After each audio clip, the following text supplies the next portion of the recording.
The Cobra Effect is when an attempted solution to a problem makes that very problem worse, or an unintended consequence arises.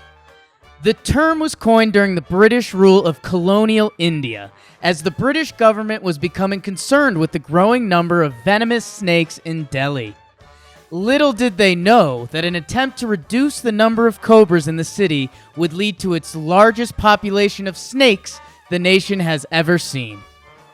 This is our topic for Season 5 of Laughs from the Past, Historical Backfires.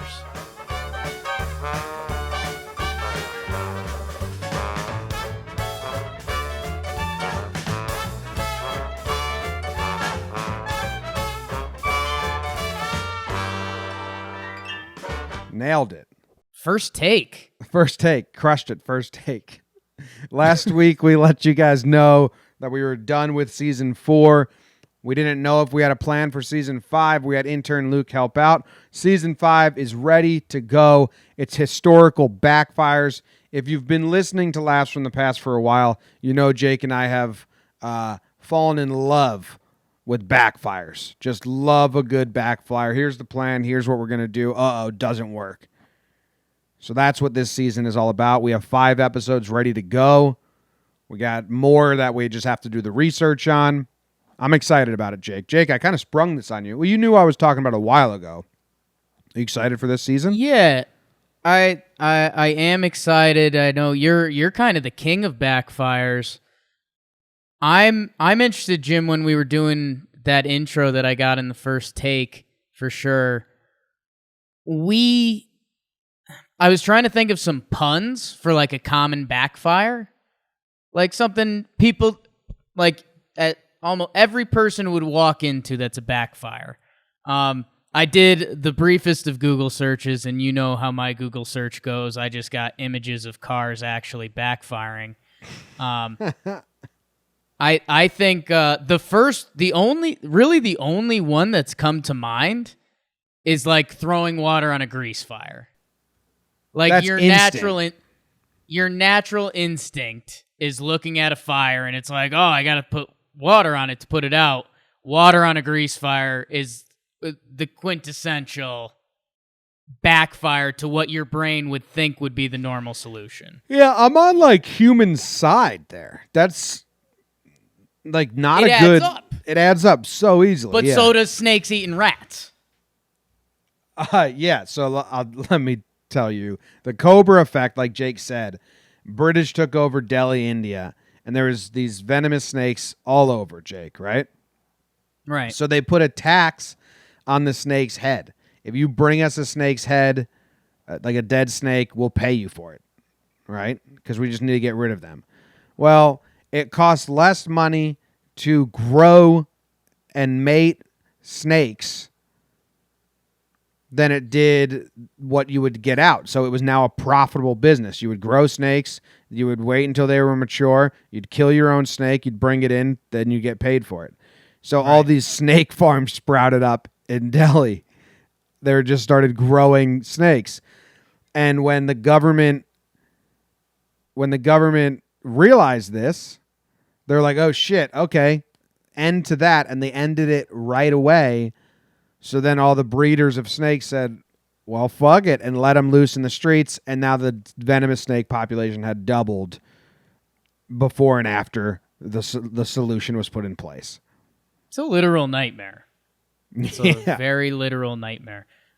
Samuel L. Jackson said on the site where they filmed snakes on a plane, he said that they started with like a bucket of snakes, and that but by the end of the movie, they'd had like quadrupled because snakes breed pretty well. Wow, that's scary. I never saw that movie. Little snake knowledge for you. I mean, it's you know what you're getting into. Yeah, that much. They titled it pretty properly.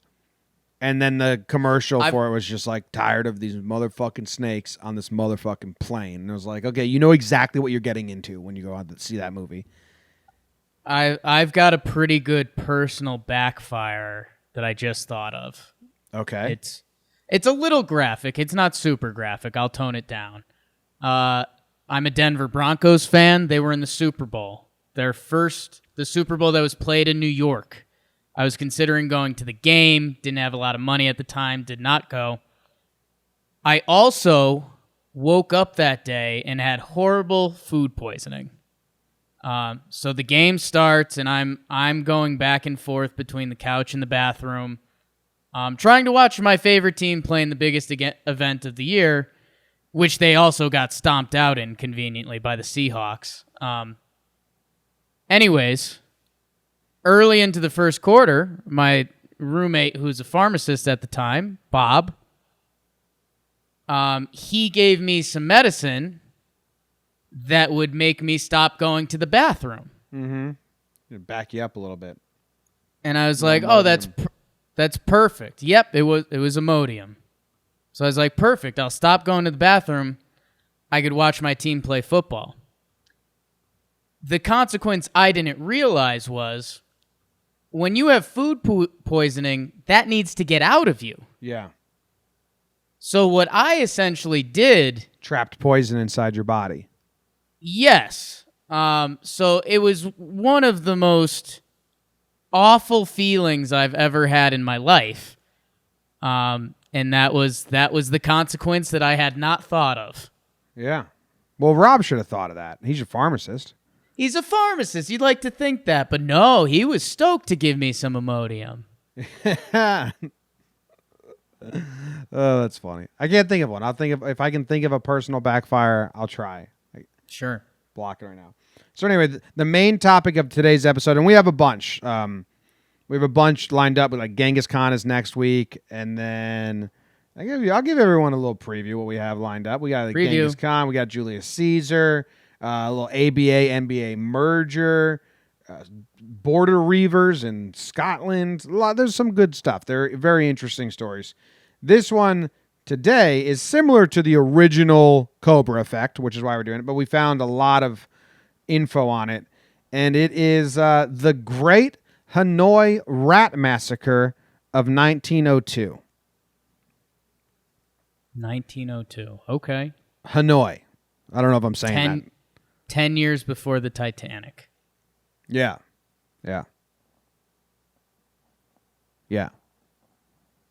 9 years before my Nana was born. Yeah. 1911. We know. You know? Okay. We all knew that. All right, so we have a cool article here all about this, so we can pause when we want. This is, I repeat, the great Hanoi Rat Massacre of 1902. Nice. In 1897, Paul Domore arrived in Hanoi, Vietnam, a 40-something French government worker fresh off a big professional failure. Good for him.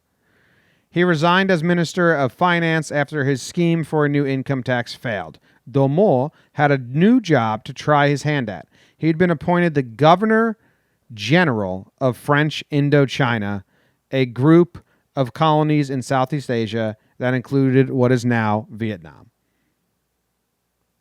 How do you go from like you're such a failure and they're like, go fucking take care of these colonies? I guess that's how it works. They didn't care. Yeah, I think it was just kind of like you were with the elite or you're not with the elite, and then you go from there. If you're an idiot, you get the side pieces. If you're good at stuff, you're good and you're involved. Dude, I just sent you a link to the article. There's a picture of Domore. It's not that bad looking. Interested. So Domore, he went outfitting Indochina and especially Hanoi. He built modern infrastructure befitting the property of France, and by the turn of the century, a typical colonist in Hanoi lived in a wide avenue lined with trees. Home was a spacious villa with many rooms, and fine European things, including, notably, a toilet, existed. Sounds like he was doing good stuff. You think he's good looking? No, interesting looking. Interesting looking. Gotcha. Yeah, we've got a receding hairline, but a good amount of hair after that. One of the bigger goatees. That looks like pubic hair. That looks like a thick goatee. Yeah. Looks like his mouth is getting eaten alive by his goatee. Right? Like, how does he even... I don't get that. I realize I'm not going to understand a lot about facial hair, but how does that man eat anything? Just sloppily. Okay. The toilet. What better way to distinguish French Hanoi, Domo thought. The vast sewer system that ran under the French section of town and the smaller one serving the overcrowded neighborhoods where the Vietnamese inhabitants lived was a symbol of cleanliness and progress.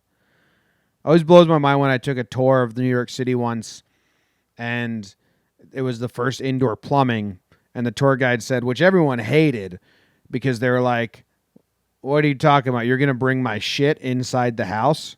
Like, I go outside to the outhouse. Yeah. And all the shit is in there. You're going to bring my shit inside my house? That's disgusting. And such a valiant point. Yeah. Crazy that the toilet survived that. Plumbing's something that blows my mind. Again, a little intro into my pea brain. Like, I don't know. Like, I look at a bridge. I'm like, how the hell do people build that bridge? Plumbing. Oh, my God. What? A lot of pipes. Pressure. Like, I have an odd interest in those, like, society shows. Like, 12 people are left to start their new society. Yes, The Colony on, like, History Channel. You love that. Such a good show. But, like, I think it's funny. Like, okay, like, plumbing? Like, if you told me to go make plumbing, I mean, there's no square one for me. I think it's underappreciated. All right. I mean, get a bunch of tubes, put them downhill, plumbing. Well, anyway, Jake, so they had this big underground sewer system. And imagine the dismay then when the rats begin emerging from the drains. Yeah.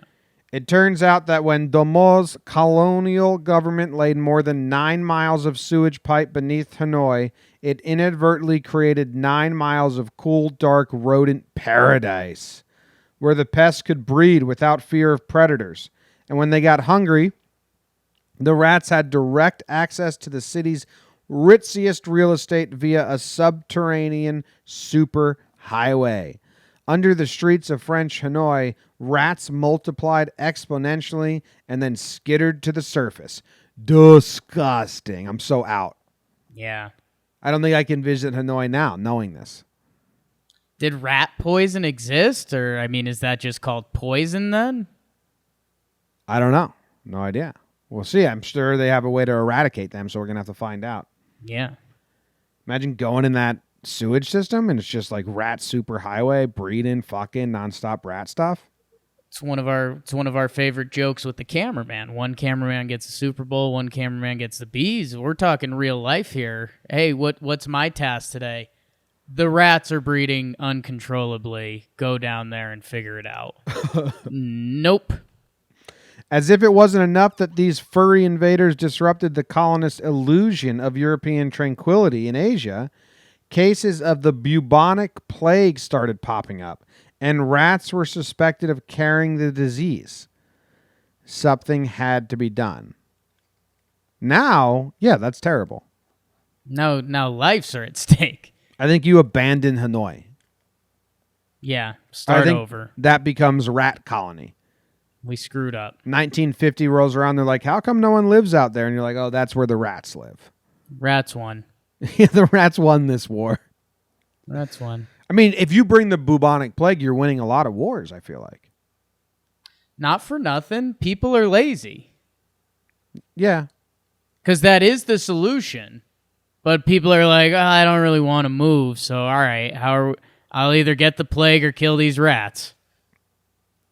The solution that they devised, Jake, want to know what it was?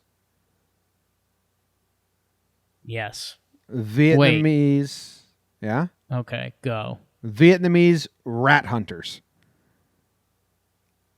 They made it a profession. Yeah. Like, the street sweepers and lamp Charlie Day. Hired by the colonial government, they would descend into the sewers to hunt the rats down and be paid for each one eliminated.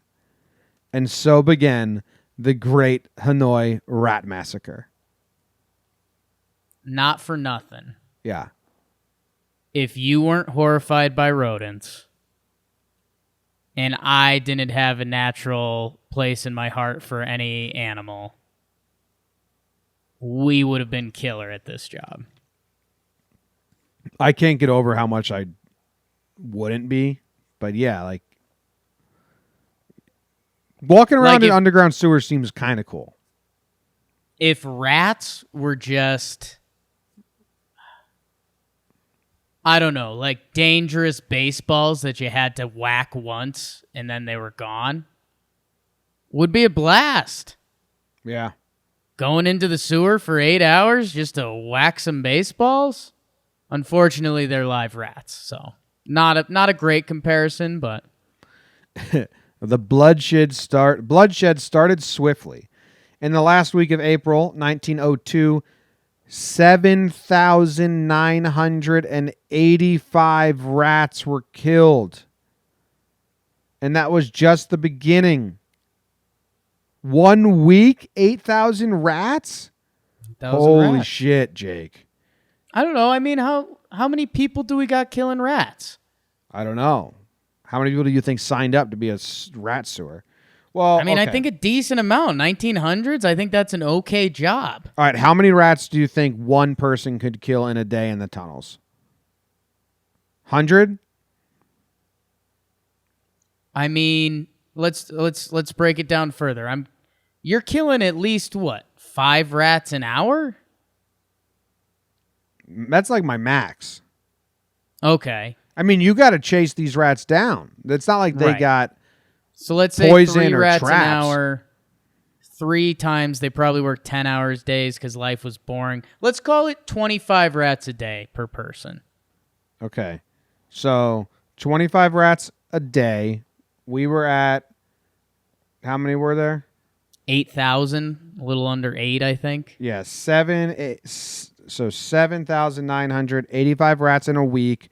Divide that by 7. They work 7 days a week. That's 1,140 a day. Divide that by 24, we said. That's 47 rat killers working nonstop. Yeah, I was going to say like 50. I think we got 50 rat killers. Okay, great. So there's 50 rat killers just running around the streets. Do you think they... This is how history gets written. Do you think they laid claim? Like, yo, this is my corner. Like, yeah, but there's a lot of rats over there. Like, no, but these are... Because they got money for killing them. We think... So you get paid by rat. Oh, yeah, that's what it said. You got paid by rat. I think there was some definite alliances. There was so much... Like, this is my... I have the west of this sewer is mine. Any rat there, that's mine. Do you think there was any human-on-human murder over, like, you know, don't take my corner? Do I think a human got murdered? No, because I think it turns into a thrill of the chase. I'm just thinking like drug dealers. Like, you don't step on someone else's spot. I think it's fair game. If there's a rat and it's you and me, whoever gets it gets it. Be proud. The assassins continued to gain experience in the next month of May, pushing the death toll above 4,000 each day. Whoa. By the end of the month... 4,000 a day now? 4,000 rats a day. So, dude, it really was rat paradise. I'd fast forward 10 seconds if you don't want to hear a sad thought. Were like rats, baby nests, gold mines. You wait for them to hatch, then they get like you money. find a nest that's 10 baby rats, that counts as 10. I don't know. I don't know either. That's terrible. Yeah. By the end of the month, the numbers were even more astounding. On May 30th alone, 15,041 rats met their end. Yo, they should have abandoned Hanoi. They took a stand. They went to war. They literally went to war with rats. In June, daily counts topped 10,000, and on June 21st, the number was 20,112 killed. They were fucking like rats in heat. Killing like people in Hanoi. Imagine the rats' perspective. Yeah. Wow. Well, it's I don't know if we're gonna write a rat's children book, which we've talked about doing. It would be titled like, the grass isn't always greener. I know that sewer pipe looks nice, but why don't we just hang out in our home? One rat's autobiography, like, my life in Hanoi. Escaping Hanoi. Be good. Unfortunately, we don't know exactly how the rats were killed. That detail has been lost by history. Oh, they were smashing their brains in with a stick. Yeah, weapons. We only know about the rat hunt. We only know about the rat hunt at all because in the 90s, historian Michael Van was in France researching French colonialism when he came upon a file labeled Destruction of Animals, Rats. Inside was some confusing, disorganized paperwork listing the number of rats exterminated in Hanoi around the turn of the century. The file was enticing. What on earth happened to those poor rats? So Van started working to piece together the full story. Rat hunting wasn't easy. Here's an account from Van's paper on the rat massacre. One had to enter the dark and cramped sewer system, make one's way through human waste in various forms of decay, and hunt down a relatively fierce wild animal which could be carrying fleas with the bubonic plague or other contagious diseases. This is not even to mention the probable existence of numerous other dangerous animals such as snakes, spiders, and other creatures that make this author's skin crawl with anxiety. I was forgetting that they were walking around in human piss and shit. Oh yeah, that was not even a factor, really. Yeah, I forgot. That wasn't part of my mental image before. Yeah. Eventually, the colonists realized that even with this small army of paid rat killers, they were failing to make a dent in the rat population. Killing 20,000 a day and you're not making a dent? This was Ratville.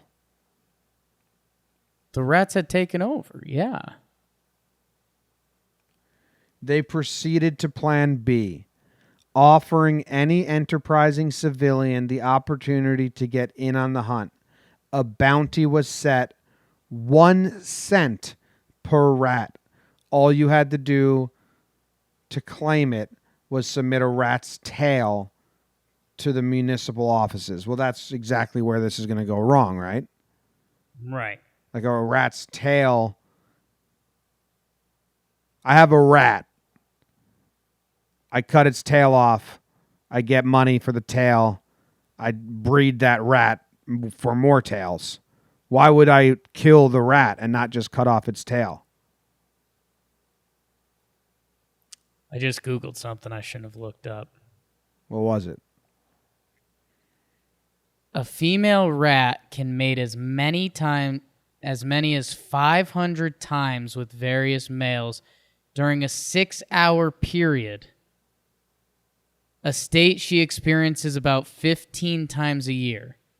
Thus, a pair of brown rats can produce as many as 2,000 descendants in a year. So, I mean, if these rats got in the sewers and they were given, who knows, a year's time? Rat City. That's disgusting what you just told me.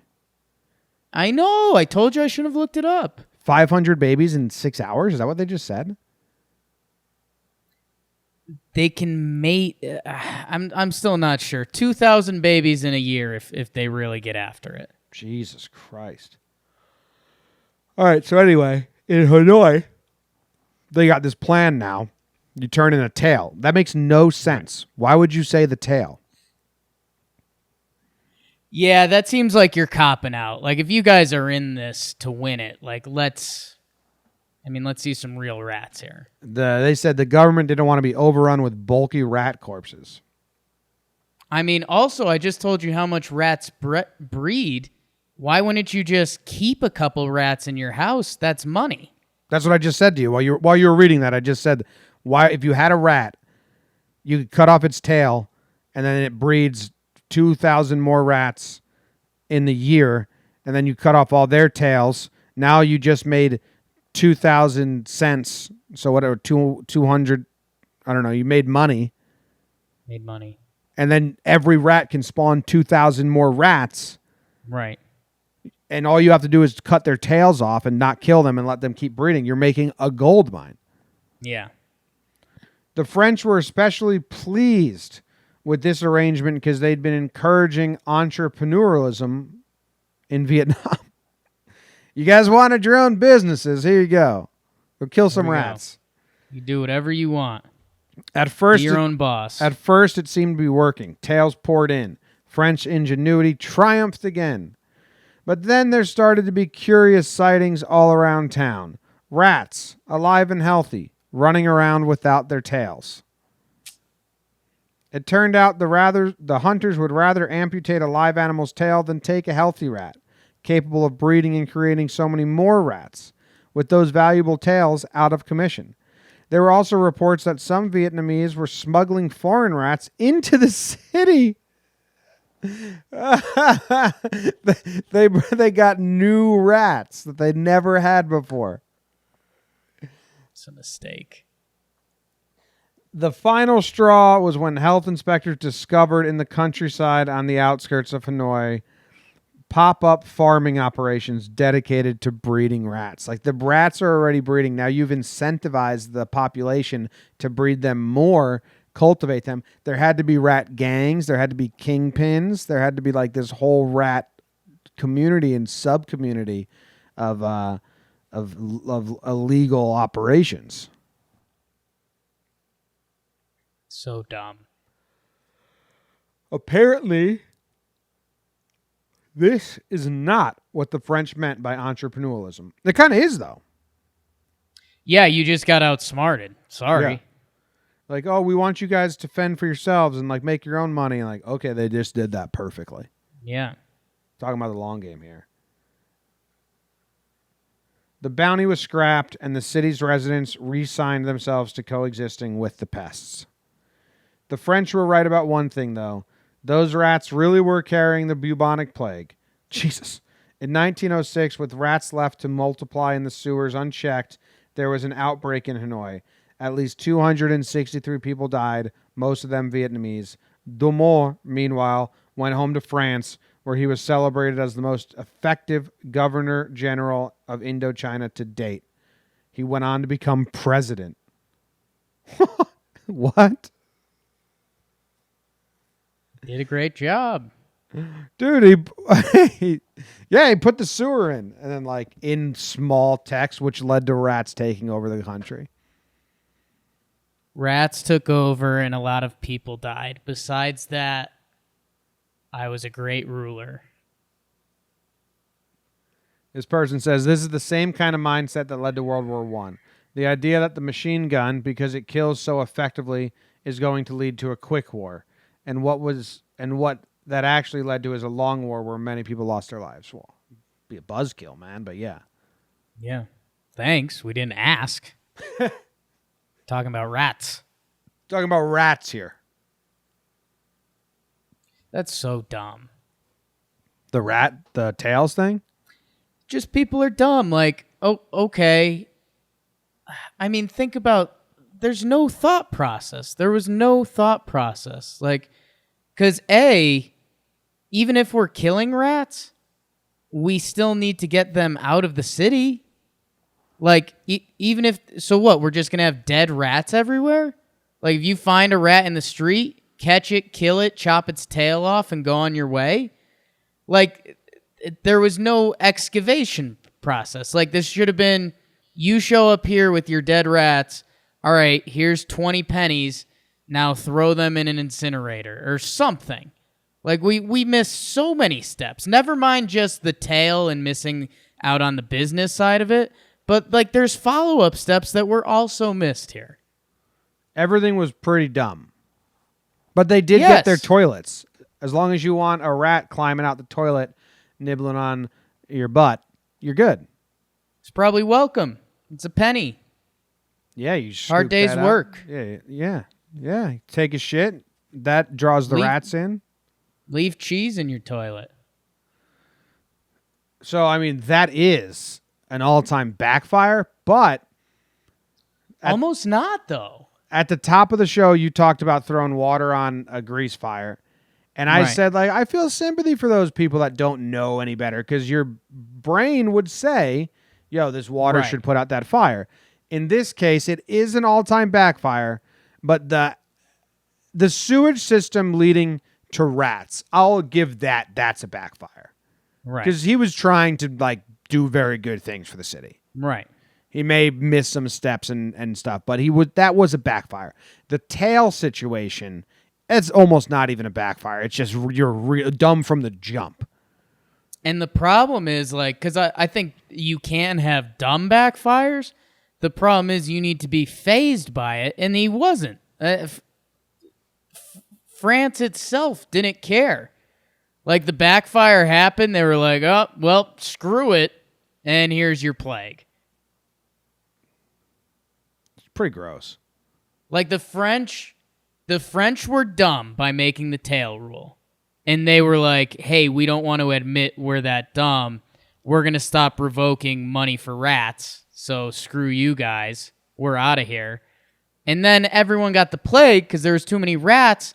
And instead of the French feeling bad from the backfire, they felt like vindicated.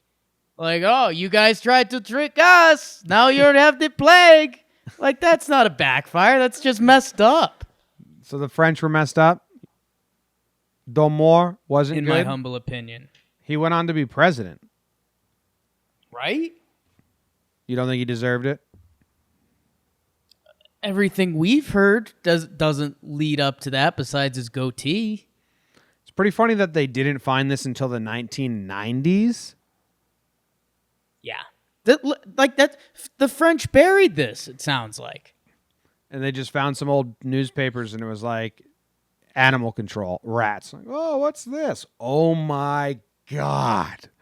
Hey, when were you going to tell people about the time you guys let Hanoi get taken over by rats that led to the bubonic plague? Never. They were never going to. I mean, do you think that. Exactly. The French are bad guys. This went. You can be. You can have something backfire and be a good guy. French are looking bad at this. Do you think that. Do you think. Let me try and figure this out. Okay.